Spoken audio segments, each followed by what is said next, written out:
Hello there. In this video lecture, we're going to have a look at how to structure the perfect paragraph. Now, very often students are unaware of just how important the structure of paragraphs is in their assignments. There are basically three elements for successful academic writing. These are firstly, the style.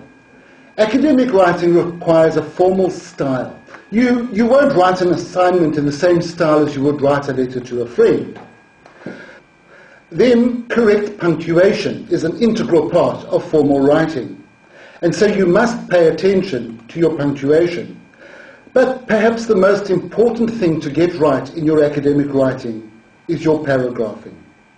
Clear, logically written paragraphs are an expression of organized thought, and they show that you understand the material that you are writing about. So, exactly what is a paragraph? Well, firstly, it's a distinct section of a piece of writing, and it's always indicated by a new line. No matter which book you pick up, you will immediately be able to see where each paragraph starts and where it ends. And within that distinct piece of writing, you will find a number of sentences. These sentences will all be related to each other and deal with one idea or topic. And this is the crux of the paragraph. It deals with only one main idea or concept. It has a single focus. Next, I'd like to talk about the elements of a paragraph. In other words, the different things which must be in a paragraph to make it good. As I've already said, each paragraph is a distinct piece of writing, which must be physically easy to identify. Each new paragraph must start on a new line. Secondly, it must be focused. A paragraph must have one main idea, and only one main idea. This means that once you have stated the main idea in the paragraph, the rest of the sentences must back up the idea, using evidence, examples, or references to substantiate it. Now, the paragraph must be well organized. All the sentences in the paragraph must be related together and they must be clearly linked to each other. We call this the cohesion of the paragraph, and I'll be talking more about that in a while. Okay, so now that we know basically what a paragraph is, let's deconstruct it into the three qualities that make a successful paragraph. These are unity, which ensures that all the sentences in the paragraph focus on the one main idea. Coherence, where all the sentences are clearly related to each other. And development, where the main idea is supported with sufficient details and examples to give it validity. So, let's look at each one of those qualities in turn. Firstly, we said we must have unity. A paragraph must have what we call a topic sentence. This is the sentence which clearly states the main idea of that paragraph. It's usually a good idea to start the paragraph with the topic sentence, as this allows you to focus on the main idea and tells your reader what the main idea of that particular paragraph is. Every other supporting sentence in the paragraph must then contribute or relate to this main idea. If a supporting sentence doesn't relate to the topic sentence, you should discard it. A paragraph should never start with one point of discussion and end with another. Now, the topic sentence is made up of two essential parts. The first part of the topic sentence is the topic. That is the subject of the paragraph. And the second part of the topic sentence is the controlling idea. This makes a specific comment about the topic. Let's have a look at an example. Can you identify the topic sentence in this paragraph? In other words, the sentence which tells us what the main idea of that paragraph is. Hurricanes, which are also called tropical cyclones, exert tremendous power. These violent storms are often 100 miles in diameter, and their winds can reach velocities of 75 miles an hour or more. Furthermore, the strong winds and heavy rainfall that accompany them can completely destroy a small town in a couple of hours. The energy that is released by a hurricane in one day exceeds the total energy consumed by mankind throughout the world in 1 year. So, what do you think the topic sentence is here? Yep, it's the first sentence. Hurricanes, which are also called cyclones, exert tremendous power. The main idea is that hurricanes are very powerful. And if you think of the power that was unleashed by Hurricane Katrina on New Orleans at the end of August 2005, you'll know that is true. That's very good examples and evidence to back up your statement. Okay, now that we have the topic sentence, what is the topic? The topic is hurricanes. So the subject of this paragraph is hurricanes. And the controlling idea makes a specific comment about hurricanes. The comment here is that they exert tremendous power. Now, there could be other controlling ideas about the topic hurricanes. We could ask the 5 WH questions to generate different controlling ideas. These WH questions are who, what, where, when, and why. Let's look at the controlling ideas that could be generated through asking those 5 WH questions. Who? Here we could write a topic sentence which comments about who is affected by hurricane. For example, if we are talking about hurricanes in the United States, we could have a topic sentence like this. Hurricanes, which are also called tropical cyclones, mainly affect people in the United States who live in Florida and on the Gulf Coast.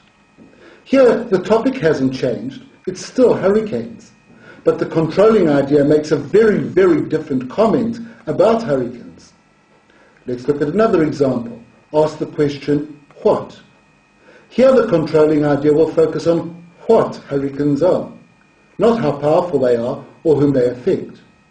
So our sentence could be, hurricanes, which are also called tropical cyclones, are unique weather phenomena.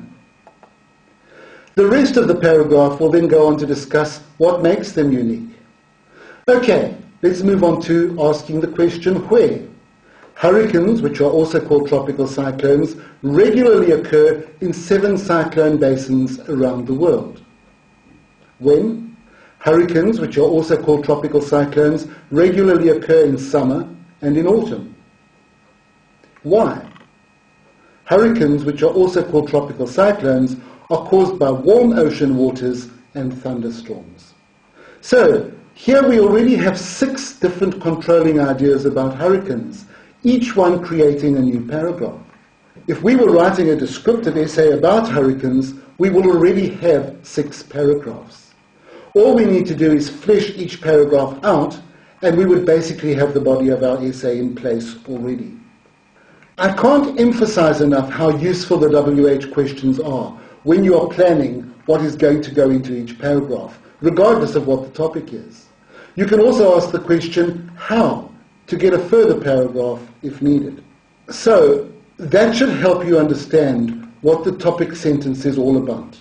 It consists of a topic and a controlling idea. Okay, let's move on then. The next thing we need to look at is where the topic sentence could come in the paragraph.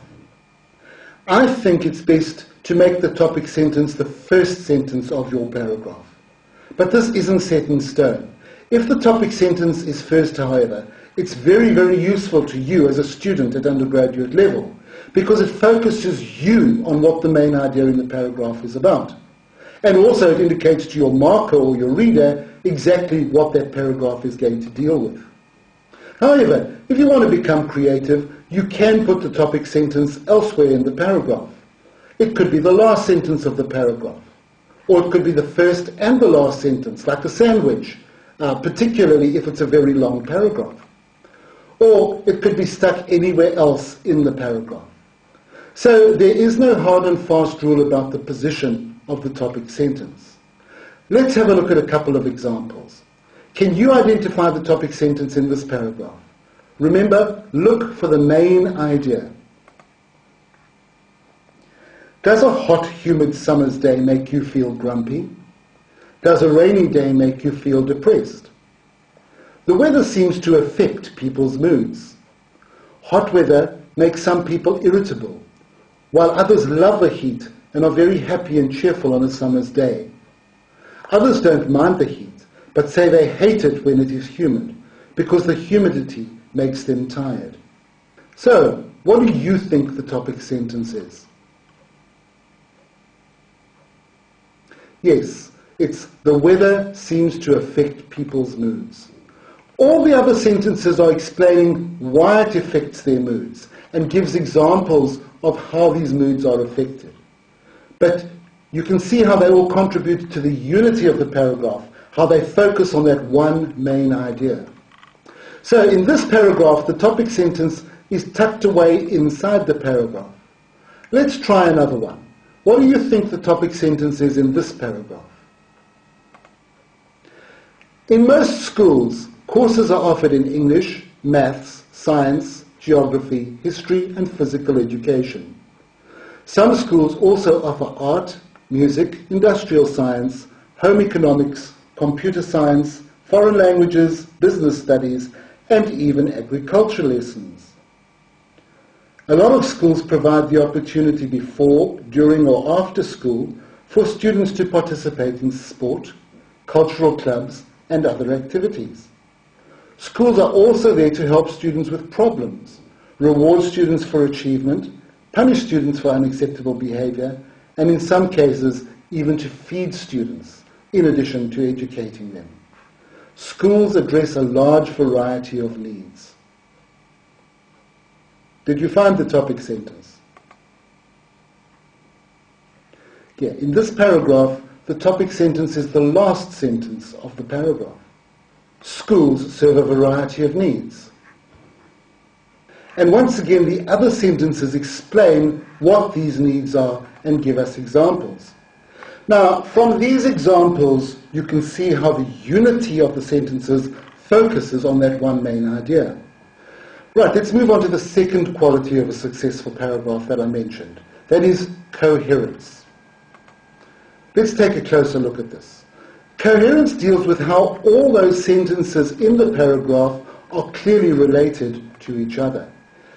A paragraph is coherent if the details in all the sentences fit together in a way that the reader can easily follow what you are saying. I'm sure you've read a paragraph in a book and wondered what the author is trying to say. When this happens, there's usually a problem with the coherence of the paragraph. So, now that we know what coherence is, how do we go about achieving it?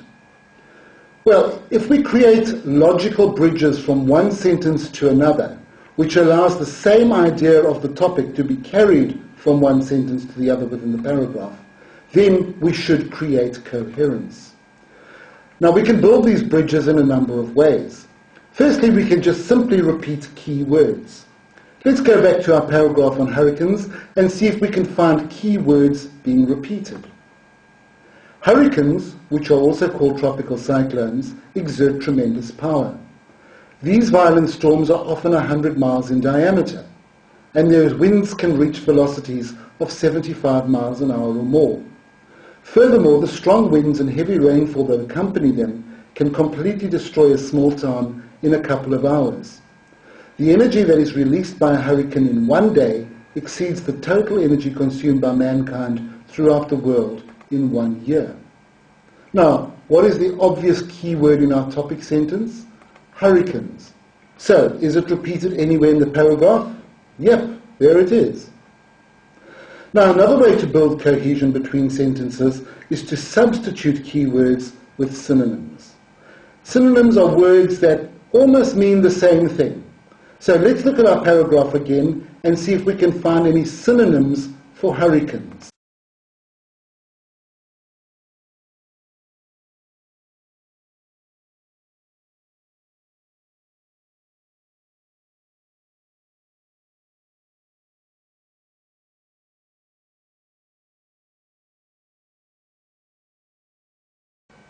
The third way to achieve coherence is by using pronouns for already mentioned nouns in previous sentences.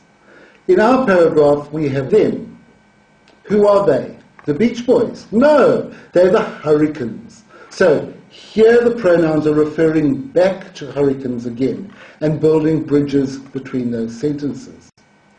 And finally, we can create coherence by using transition words. Transition words are words that progress an idea through the paragraph. Words like as a result, furthermore, and so, similarly. Now, there are many transition words which you can use in order to indicate things like chronological order, relationships, order of importance, giving a result, etc. Can you identify any transition words in our paragraph on hurricanes? There's only one, furthermore. So, that completes the information you need to know about the coherence in a paragraph, how to make all those sentences stick together. Now, the third and final quality of a successful paragraph is development. Besides being unified and coherent, a paragraph should hold the reader's interest and explore the topic fully. The development takes the form of using details and evidence to support the assertion made in the topic sentence. Also, illustrating a point with examples can develop the main idea of the paragraph. You should use enough evidence and examples to convince your reader that the topic sentence's assertion is valid. Your evidence should illustrate the point, not simply restate it. Let's have a look at the developmental features in our paragraph on hurricanes. Firstly, the concept of the power of a hurricane is expressed through its physical size. Then, it's expressed through its speed. Thirdly, it's expressed through its capacity for destruction. And finally, it's developed through an example of its sheer power.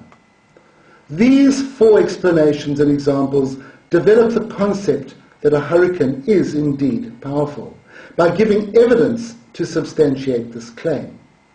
So, to recap at this point, a successful paragraph must have unity, coherence, and development.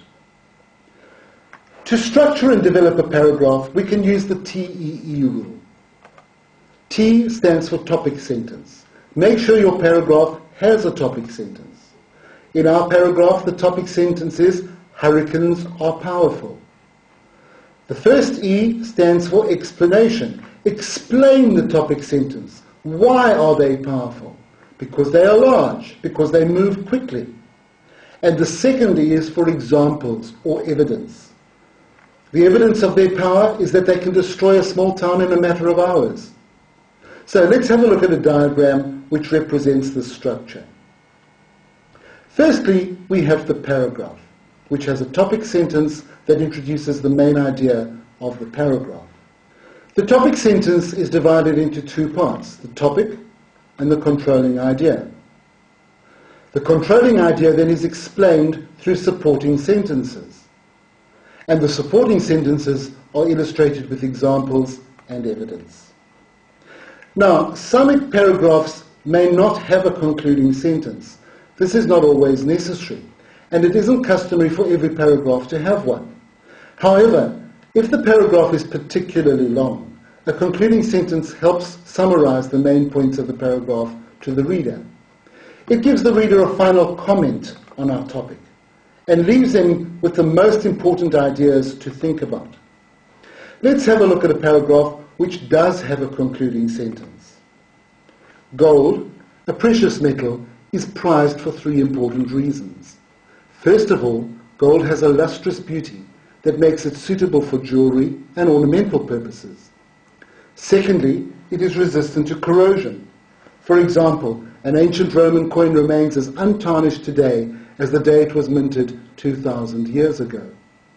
Furthermore, for many years gold has been used in hundreds of industrial applications. Its most recent use has been in astronauts' suits. Astronauts wear gold-plated heat shielding for protection outside the spaceship. In conclusion, gold is not only treasured for its durability and beauty, but also for its utility. Let's analyze this paragraph in terms of the TEE rule. Our topic sentence is, gold, a precious metal, is prized for three important characteristics. The topic is gold, and the controlling idea is that it is prized for three important characteristics.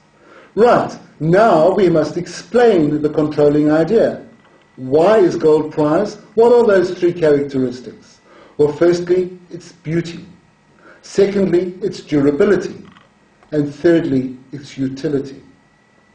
And now that we've explained why it is prized, we can give examples of each of those three reasons. The first thing that makes it precious is its beauty. This is illustrated by citing jewelry, ornamental purposes. The second is its durability. Roman coins are used to illustrate how gold does not rust or corrode. And thirdly, it's prized for its utility. And here we have an example of how it's used in space technology. Finally, we insert a concluding sentence which summarizes what has been said in the paragraph and reiterates the topic sentence at the beginning of the paragraph. Let's analyze this paragraph in terms of the TEE rule. Our topic sentence is, gold, a precious metal, is prized for three important characteristics. The topic is gold, and the controlling idea is that it is prized for three important characteristics. Right, now we must explain the controlling idea. Why is gold prized? What are those three characteristics? Well, firstly, it's beauty. Secondly, its durability. And thirdly, its utility. And now that we've explained why it is prized, we can give examples of each of those three reasons. The first thing that makes it precious is its beauty. This is illustrated by citing jewelry, ornamental purposes. The second is its durability.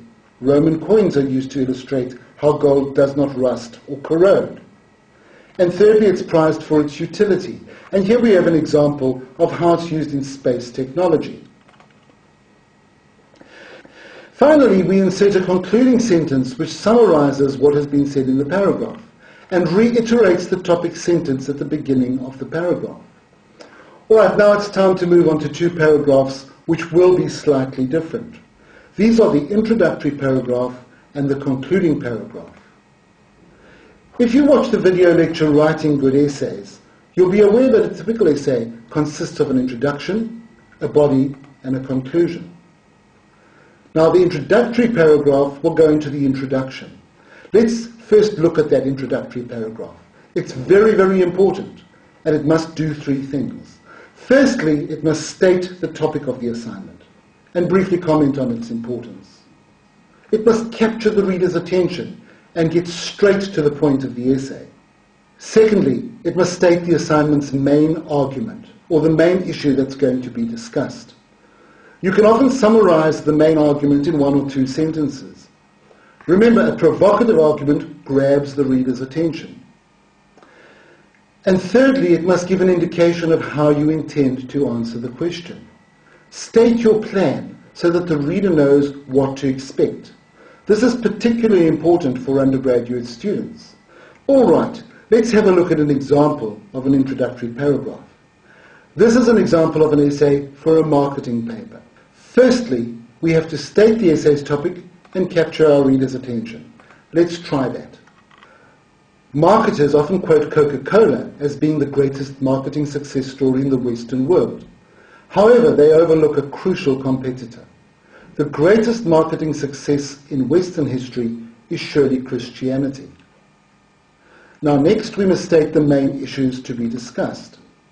Evolving from a corporate background with no infrastructure, no advertising budget, no mass communications, and situated in a geographical backwater, Christianity was not only marketed as a product to the entire Western world, but has excelled in product placement, having endured in the marketplace for over 2,000 years. And finally then, we must state how we intend to answer the question. This essay will examine the insurmountable odds that the Christian Church has faced in the past 2 millennia to keep Christianity a viable brand in the face of stiff competition from other world religions. Now, with that introduction, most readers will be keen to move on. All right, now we said that's the introductory paragraph. Now let's turn our attention to the concluding paragraph. After the introductory paragraph, the concluding paragraph is the next most important in your assignment. It's the last thing that the marker is going to read before giving you a grade for that assignment. We've all heard how important first impressions are. Well, with assignments, last impressions are just as important. So, what should your concluding paragraph do? Well, firstly, it should summarize the main points of that assignment. Here you should deal only with the main ideas discussed in the assignment in very, very few sentences. Try and use different words from what you used in the assignment, so that it's not a simple repeat of what has gone before. Use a thesaurus, but make sure you don't change the content of what you're saying, just the way in which you're saying it. Keep that concluding paragraph reasonably short, but not to the point where it's abrupt. The second thing your concluding paragraph should do is to state the assignment's main conclusions. And finally, your concluding paragraph must satisfy the reader that the question has been answered. Refer back to the question in your study guide and check that you've answered the question and that you've answered the whole question. Now, there are a couple of things that you shouldn't put into a concluding paragraph. Firstly, don't introduce any new material. Anything that hasn't been discussed in the body of the assignment. That's where it should be. New material goes into the body of the assignment. The concluding paragraph is a summary of what has gone before. A good way to check that you haven't introduced new information is to see if there are any references. If there are, check them carefully to see whether this is new information or not. Secondly, don't end with a meaningless generalization like, so we see there is nothing new under the sun. Make your conclusion original and striking. And the third thing to avoid is using a quotation at the end of the assignment. Use your own voice. Let your opinion come through, not somebody else's. Well, there you have it. Let's quickly recap on what we have spoken about in this video lecture. Firstly, we discovered what a paragraph is, a distinct piece of writing indicated by a new line. It consists of a number of sentences and focuses on only one idea. Then we looked at the types of paragraphs, the narrative, the persuasive, the descriptive, and the explanatory. We then turned our attention to the three qualities of a successful paragraph. These were the unity, coherence, and development required in a paragraph. Under unity, we examined the parts of a paragraph and learned about the topic sentence, which consisted of a topic and a controlling idea, and where it comes in the paragraph. Under coherence, we saw how all the sentences must hang together to build on the main idea. This was achieved by the repetition of key words, through the use of synonyms, by using pronouns, and by using transition words. When we looked at development, we saw that this was achieved through an explanation of the topic sentence and examples to illustrate our explanation. And finally, we learned the TEE rule and looked at how introductory and concluding paragraphs were different from other paragraphs. Well, that's all you need to know about writing perfect paragraphs every time. Stick to these rules and you will be amazed at how it will improve your writing.